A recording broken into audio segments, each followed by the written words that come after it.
Hello, I'm Pastor Kenny Geisendorfer, pastor of Open Arms Ministries Church in Quincy, Illinois. You can check us out at oamchurch.org. In Scripture, when God gave vision to someone, He never gave it to a group of people. He only gave it to one man or one woman. But He never gave a vision that could be accomplished by one person. It had to be a group of people to accomplish that vision. You know, vision is very important in a person's life. Let's talk about visions, goals in a person's life, even in a family. You got to get your family involved, your children, your wife, your husband involved in that corporate thought so you can move into what God has planned for your life. The body of Christ. If you're building a church, you know, you need to take, this is a thought for you, you need to take what the Baptists do when it comes to soul winning, what the Pentecostal does when it comes to the power of the Holy Ghost, and what the Word of Faith people do when it comes to commitment to the Word of God.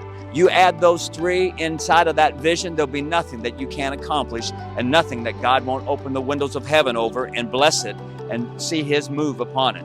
Thanks for watching.